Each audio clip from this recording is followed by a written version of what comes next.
si uno ve el tipo, por ejemplo, de elementos químicos que hay en la Tierra, de los que están hechos los humanos, son los elementos más comunes que encontramos en el cuerpo humano, son cosas como carbón, oxígeno, nitrógeno, que sabemos perfectamente de dónde vienen, son los elementos químicos que se fabrican en el interior de estrellas a través de reacciones termonucleares.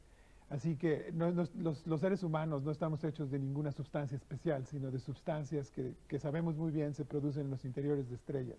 Así que la explosión de una estrella, que es lo que produce, que da lugar a que estos elementos químicos se dispersen en el medio interestelar, no es un asunto único, sino que ha de haber ocurrido en todos los lugares de la galaxia. Y me parece que es casi axiomático el pensar que la vida no es una cosa única, sino que probablemente hay muchos otros seres vivos, inteligentes en otros lugares. Desgraciadamente, cuando uno analiza el problema en detalle, lo que es un poco deprimente es darse cuenta de que, a menos de que nos falte algún elemento básico en nuestro conocimiento de la física, aunque sospechamos que haya vida en otros lugares, poder comunicarnos con esta vida es prácticamente imposible desde el punto de vista práctico. Dada la distancia Sí, porque, por nuestra, ejemplo, nuestra estrella, nuestra galaxia tiene 100.000 millones de estrellas. Un 10% de esas estrellas, 10.000 millones, son idénticas prácticamente al Sol. Bueno, de esos 10.000 millones, una fracción tendrán planetas, no sabemos cuánto. De esos planetas, una fracción son capaces de sostener vida, es decir, tienen una atmósfera con agua, oxígeno, nitrógeno y demás. Una fracción que desconocemos. Y después de esa fracción de planetas que pueden sostener vida, otra fracción pueden dar lugar a vida inteligente. Y de las civilizaciones inteligentes no sabemos realmente cuánto viven. No es posible que las civilizaciones inteligentes sean autolimitantes en el sentido de que se destruyan al cabo de 100 años, por ejemplo. Así que hay toda una serie de incógnitas, pero que están, por cierto, encapsuladas en una ecuación, la ecuación que se llama la ecuación de Drake, que es una ecuación que es casi ciencia ficción, y trata de incorporar todas estas incógnitas. Pero hay optimistas, hay astrónomos optimistas que tratan de decir, bueno, supongamos que todos los elementos son favorables. Y en el caso más optimista, ¿cuántas civilizaciones podríamos esperar en nuestra galaxia? Y son muy pocas, son por ejemplo 1.000.000. En el caso optimista esperamos que haya 1.000.000 de estrellas, de planetas como la Tierra que tengan vida inteligente. Y siento que nuestra galaxia tiene 100.000 millones, quiere decir que una estrella de cada 100.000 tiene vida. ¿Y cómo vamos a saber cuál es, no? Y las distancias involucradas son tan enormes que tratar de comunicarnos con estas civilizaciones, por lo menos, a menos de que haya una ley de la física que no conocemos, es prácticamente imposible. Llevaría miles de años mandar un mensaje y otros miles de años recibir un mensaje. Yo conozco gentes aburridas, pero nunca he conocido a alguien tan aburrido que esté yo dispuesto a esperar 1.000 años para que conteste una pregunta. Así que a mí me parece que la vida es probablemente, la vida extraterrestre es prácticamente axiomática, pero desgraciadamente al momento me parece muy poco probable que podamos disfrutar de su sabiduría. ¿Cuál es su opinión, señor Reñado? Sí, bueno, yo creo que efectivamente es perfectamente posible que haya pues vida, y, aunque es más difícil, incluso vida inteligente. Pero me parece que es interesante decir una cosa, y es que hay dos grandes grupos de científicos en cuanto a sus opiniones respecto a este punto. Yo creo que los físicos y los astrónomos, que tienen unas ciencias más deterministas, se sienten mucho más inclinados a admitir que la vida extraterrestre es abundante. Probablemente un extremo muy conocido es el de Carl Sagan, que como ha salido mucho en programas de televisión, pues es bastante conocido al gran público, que pues sí, hizo estimaciones de este orden de varios millones de civilizaciones inteligentes en nuestra galaxia. Ahora, a mí me impresiona mucho el hecho de que los biólogos evolutivos tienen una opinión muy distinta. Ellos están probablemente más impresionados por la gran cantidad de sucesos especiales que han tenido que ocurrir a lo largo de la evolución para pasar desde las moléculas, desde las bacterias elementales hasta la vida inteligente. Y en general ellos tienden a pensar que es muy posible, no les sorprendería nada, que realmente solo hubiese, por ejemplo, en la galaxia una especie inteligente que es la nuestra.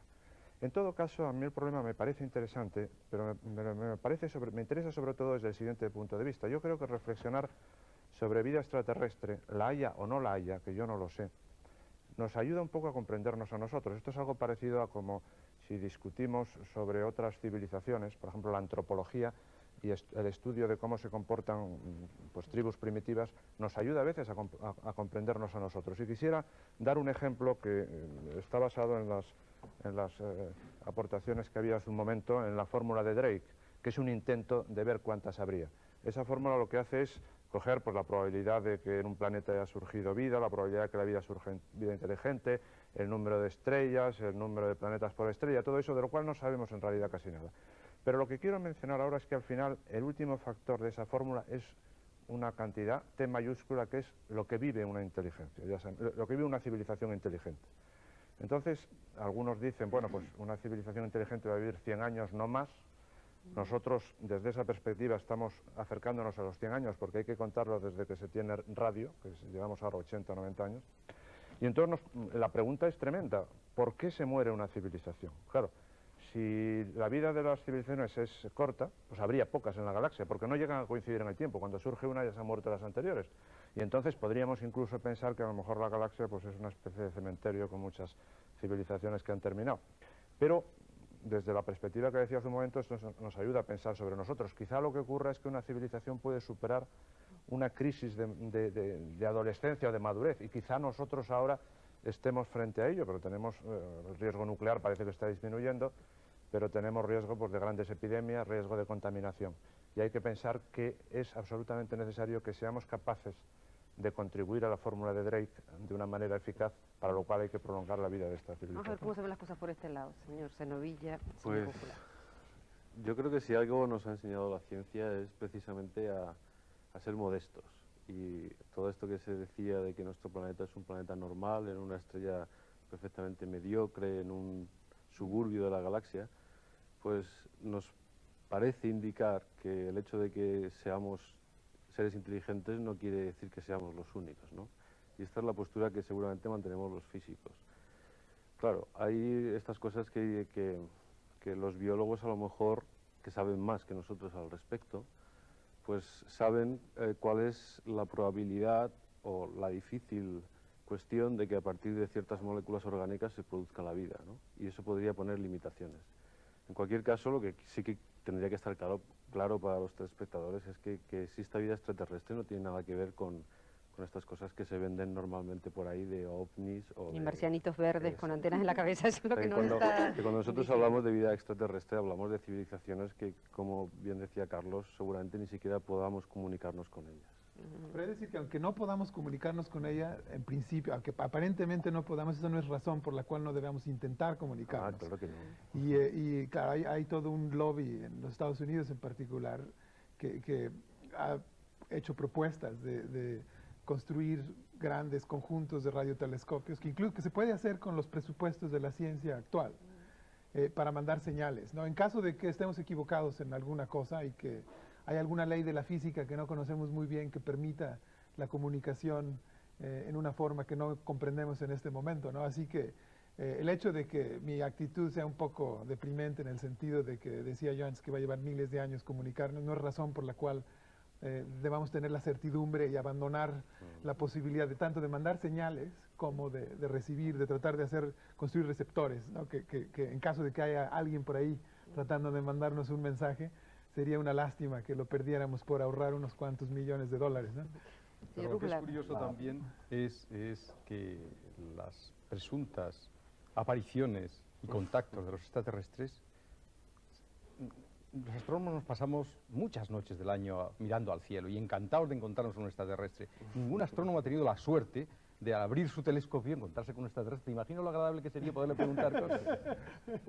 Sobre Sin todo embargo, extra mil años. nuestras esperanzas de llegar a una respuesta definitiva, yo creo que son más bien pasivas que activas, porque nuestra civilización no tiene suficiente capacidad de emitir energía como para que con medios incluso muy superiores a los nuestros, en la siguiente estrella puedan detectarnos, porque hay demasiado ruido, hay demasiada luz, hay demasiado fondo, y si ponemos todas las radios de la Tierra apuntando a la estrella más cercana y allí hay una civilización como la nuestra, no nos van a poder escuchar. De manera que no estoy seguro de ello. Marginalmente. Marginalmente, sobre todo porque, como están concentrados las radios y las televisiones en las dos costas de Estados Unidos y en Europa, y está dando vuelta a la Tierra, hay un ritmo de aparición de señales que es muy característico de un planeta en rotación. Y aunque no entiendan nada, eso se ha calculado, yo creo que realmente una civilización como la de la Tierra estaría cerca del borde desde Alfa Centauro de verla. Que es la estrella más cercana, pero es muy improbable que haya es muy improbable que haya algo ahí, alguna vida en la estrella más cercana, como ya hemos discutido. Eso es antes. cierto, sí. De manera que probablemente tenemos que tomar una actitud pasiva, que tiene dos posibilidades. Que aterricen unos señores verdes y gelatinosos en la Cibeles un día, porque han sido enviados hibernando como en la película, o que alguien nos envíe un mensaje con muchísima mayor energía de lo que nosotros podemos imaginar, un mensaje que sea relativamente comprensible, como pasa tío, pasa tío, pasa tío, así muchas veces, y lo malo es que no le vamos a poder contestar, es como llamar por teléfono desde Madrid. Es imposible volver a llamar, aunque le contestes, si está a 10.000 millones de años luz, pues va a tardar 20.000 años en recibir la respuesta, y eso es una conversación muy aburrida. Pero desde el punto de vista pasivo, merece la pena, y yo soy partidario del lobby americano que busca escuchar más bien que emitir a los extraterrestres, intentar ver si hay alguna señal inteligente que nos llega por alguna parte, porque sería el descubrimiento científico más importante de toda la historia de la humanidad. Si tuviéramos una información de otro tipo de vida, algo distinto del nuestro, aunque solo fueran 3 palabras, sería una revolución absoluta en nuestro conocimiento del universo. Y si son más de 3 palabras y un poco de información y nos dicen cómo se hacen allí las tortillas de patatas, pues eso sí que sería una gran revolución.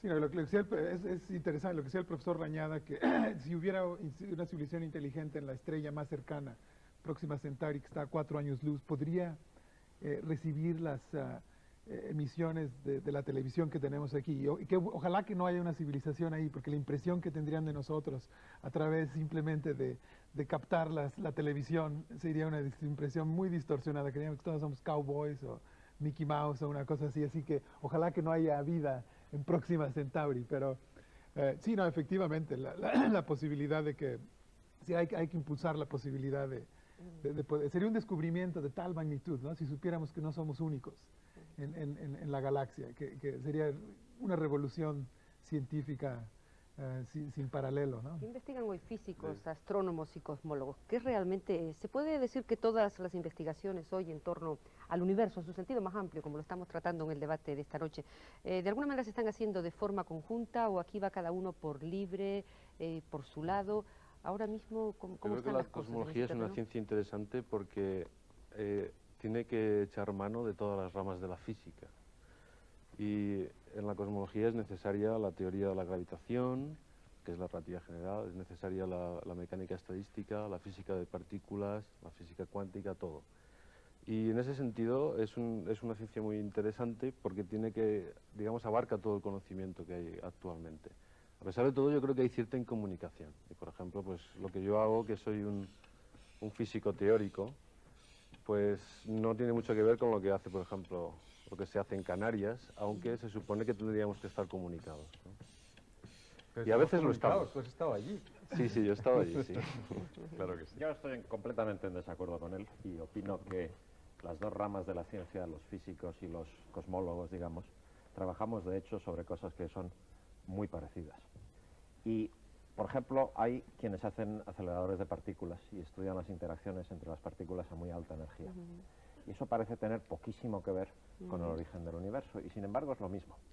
Y es lo mismo porque habla del mismo tipo de física y tenemos que entender las mismas cosas para comprender el origen del universo que para comprender qué hacen las partículas en los aceleradores de alta energía. O sea, si yo lo he entendido bien, perdone, ¿me quiere usted decir que es igual que se coja pues el señor Sáenz, que es un enorme telescopio y mira al cielo, y que este otro científico con un microscopio mirando la partícula más pequeña, están mirando lo mismo y estudiando lo mismo? Sí, y la razón es la siguiente.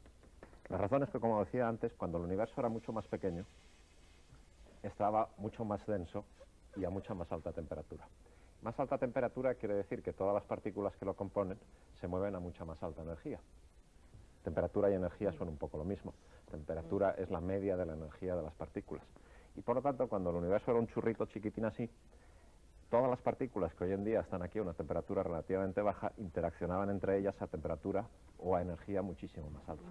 Para comprender, por ejemplo, cómo se formaron los elementos primordiales de los cuales estamos hechos, etcétera, tenemos que haber hecho la física que se hizo en los años 40, la física nuclear, que es de la energía correspondiente a eso.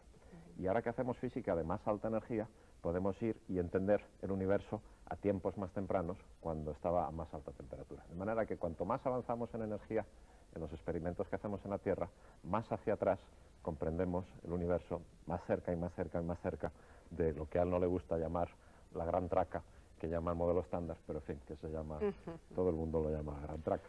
Usted, en cualquier caso también quería introducir, permítame que lo haga en este minuto, la palabra tiempo. Y estos días yo estoy segura que los espectadores están interesados en esta cuestión porque ha habido un congreso en Huelva que ha reunido a destacados científicos de todo el mundo y han empezado a hablar todos, científicos y profanos, sobre esto del tiempo, del que parece que sabemos también tan pocas cosas. Quería yo introducirlos para, si ustedes quieren también en este programa del universo, decirnos qué conocen ustedes del tiempo, qué conocen ahora mismo los científicos del tiempo y qué nos queda por descubrir.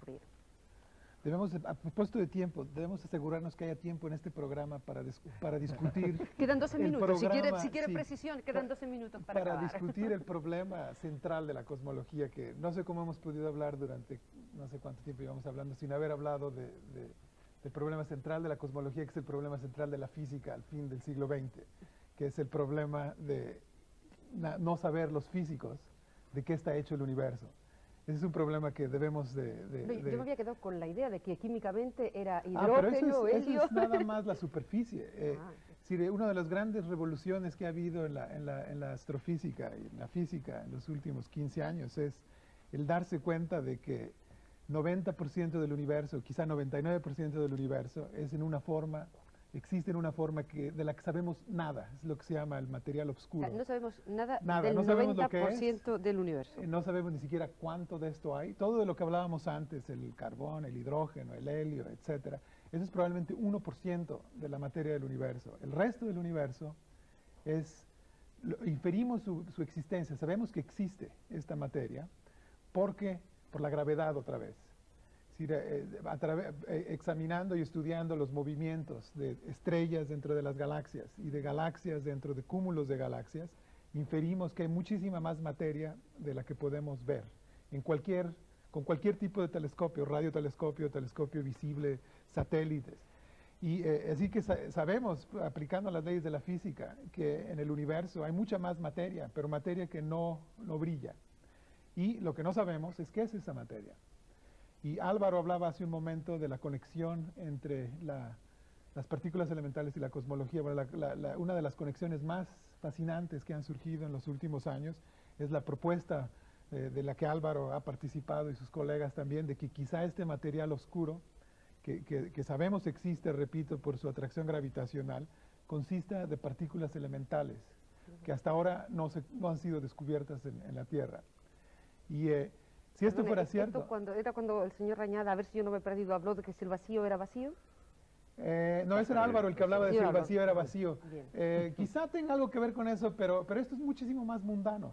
Esto es simplemente el hecho de que cuando uno ve una estrella como el Sol y ve a qué velocidad está dando vueltas alrededor del centro de la galaxia, si la única masa que hay dentro de la galaxia fuera la que observamos, el Sol ya hubiera escapado de la galaxia. Así que el simple hecho de que el Sol esté dando vuelta alrededor de la galaxia nos dice que hay muchísima más materia, muchísima más masa de lo que podemos observar. Esto se llama el problema de la materia faltante, que no está faltante, ahí está, pero lo que pasa es que no brilla. Y la posibilidad de que esta materia faltante sea un tipo de partícula elemental submicroscópica, eso yo creo una de las proposiciones más aventurosas que han hecho los físicos en toda la historia de la física, porque dependiendo de qué es esta materia oscura, eso determinará el futuro del universo y determina la estructura del universo. Así que y eso es, todo el mundo estará aquí de acuerdo conmigo, es el problema central de la física en este momento, ¿no? No saber de qué está hecho el universo me parece una crisis Vamos a ver si a ustedes les parece, como los minutos empiezan a escapar, si son los finales, y quiero asegurarme que tengan ocasión para que todos tengan al menos una intervención más para fijar lo último que quieran decir este debate. Vamos a iniciar el turno en sentido contrario, como hicimos el primero, empezando con usted, señor Rújula, y tomando el tiempo, si me lo permiten, en una doble dimensión, y seguro que he dicho un disparate científico, pero es para recordarles que si quieren se refieran ustedes al tiempo en el que se habló en este reciente congreso, y que bueno, el tiempo es poco ya y conviene ir rematando estas ideas. En mi opinión, ahora me haces hablar del tiempo, ya hablo del tiempo. o sobre ese 90% que preocupa no Bueno, solo, digo me unas imagino, palabras que al sobre el profesor 90%. French. Otra cosa que sabemos sobre ese 90%, el 90% del universo consiste en algo que no sabemos lo que es, pero sí sabemos que no es aquello de lo que nosotros estamos hechos. De manera que esta es la última revolución humilde y copernicana. No solo no somos el centro del universo, sino que estamos hechos de un material que solamente es una basurilla del 10% de todo lo que hay. O sea, que además Y del para polvo de colmo- estrellas, de lo mediocre, ahora Para ya colmo, ni ni siquiera... siquiera sabemos qué es el 90% del universo, lo cual crea una cierta humildad. Ujú. Otra cosa que tampoco sabemos, puesto que me lo preguntas, es nada profundo sobre el tiempo. En mi opinión, el tiempo es una de esas cosas fundamentales que no pueden explicarse en términos de otras anteriores todavía más fundamentales, por lo menos por ahora. Y yo no sé nada de este congreso del que hablas, pero me suena a camelo, siento decirlo mucho. Han venido destacadas personalidades como Stephen Hawking, que me parece que es una persona que... Bueno, yo no sé si aquí se Sí, pero yo cuestiona estoy en todo. desacuerdo, Empezamos por... como decía antes, hay los hechos científicos comprobados, de los cuales podemos hablar con confianza y estamos todos de acuerdo. Y hay, en la dirección hacia las supersticiones, hay muchas posibilidades, pero una de las posibilidades son las hipótesis más o menos disparatadas y muy difíciles de comprobar. Las hipótesis muy difíciles de comprobar tampoco forman parte de la ciencia. Y muchas de las ideas del señor Hawking, en mi humilde opinión, sobre qué es el tiempo y cómo se dobla sobre sí mismo y todas esas cosas, forman parte de las ideas que no es posible comprobar dentro de los próximos 100 años, en vida suya o vida mía. Y por lo tanto son más bien divertimentos que ciencia dura. La ciencia dura consiste en las cosas observables dentro de un tiempo razonable. Muy bien, señor Zenobia, ya vamos a hacer este turno, que ya va a ser el final, Sobre el tiempo. sobre el tiempo, porque el tiempo nos apremia. Bueno, yo, contrariamente a Álvaro, que dice que no está de acuerdo conmigo y luego lo está, yo estoy de acuerdo con él y lo digo. Pienso que el tiempo es una cosa que todavía no comprendemos. Einstein decía, y es una de las cosas que se ha estado hablando en este congreso, en el que ha habido grandes personalidades como Hawking y Wheeler y, en fin, hombres de cierta importancia, pues Einstein mismo decía que el tiempo era una ilusión, porque las leyes de la física microscópica son como si no existiera el tiempo, son fenómenos que se dicen reversibles. Y eso ha cambiado porque sabemos que la entropía aumenta, etcétera, etcétera. Pero mi opinión es que ahora mismo en el tiempo no sabemos si es una magnitud fundamental que uno tiene que incorporar como un axioma o una cosa fundamental en las teorías de la física, o si es explicable después de una cosa más elemental o más básica antes de la física. Y eso todavía no lo sabemos y por eso hubo la votación en el famoso congreso, que unos votaban que sí, otros que no, lo cual demuestra que no es un hecho científico todavía. ¿Usted qué hubiese votado, señor Rañada?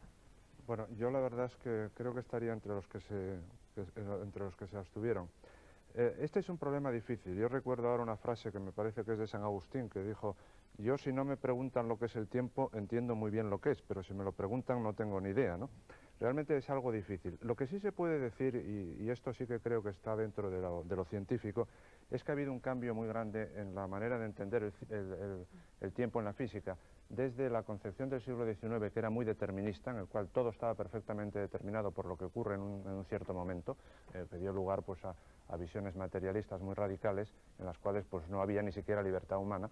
Entonces no habría tiempo, entendiendo como tiempo aquello en el que algo nuevo aparece. Yo de repente tengo una idea nueva, pues veo que ese tiempo intuitivo estaba en contradicción completamente con el tiempo de la física. Lo que sí sabemos ahora es que las cosas son más complicadas, que las ecuaciones de la mecánica que rige el movimiento de los cuerpos no son tan deterministas como se pensaba entonces, y se ha abierto una brecha para la creación de formas nuevas. Desde esa perspectiva, sin duda, el tiempo se concibe ahora de una manera muy distinta a como se concebía anteriormente. Este es un problema terrible sobre el que habría que hacer un diálogo entero y naturalmente no tengo tiempo para continuar, pero sí queda apuntado esto. Señor French. Yo nada más quiero decir una cosa sobre el tiempo y otra cosa sobre el tema de la mediocridad de la que hemos oído hablar tanto. Sobre el tiempo, el único tiempo que me preocupa es el tiempo que pasa cada vez que tengo un cumpleaños y me vuelvo más viejo. Es el único tiempo que me preocupa a mí.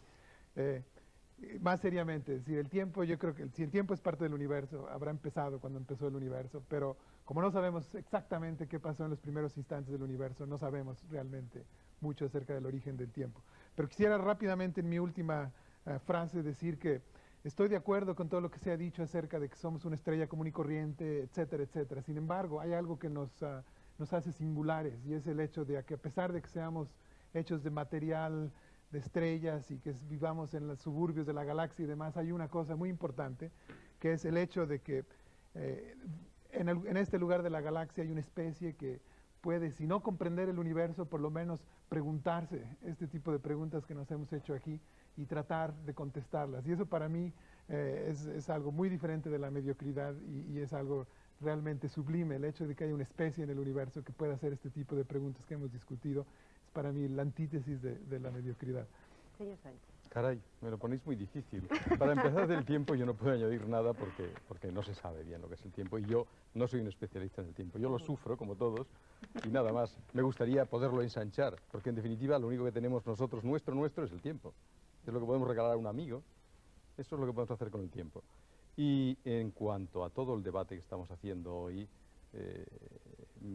también cojo las palabras tuyas y creo que eso sí que es fundamental. A mí personalmente me emociona. A veces me produce emoción estética cuando, en fin, uno reflexiona sobre lo que se sabe y no se sabe, y uno es capaz de reflexionar y se da cuenta de las cosas que hay por delante. Y también es verdaderamente emocionante sabiendo que los jóvenes que inmediatamente vienen detrás tienen unas capacidades enormes de seguir indagando en estos profundos misterios que tanto nos afectan, porque el hombre sigue planteándose fundamentalmente las preguntas claves. ¿Qué somos? ¿De dónde venimos y a dónde vamos? Así empezó el programa de esta noche. ¿Qué somos? ¿Quiénes Caray. somos? ¿A dónde vamos? Con esas preguntas terminamos, y ustedes no tienen nada que añadir ya en este punto, señores.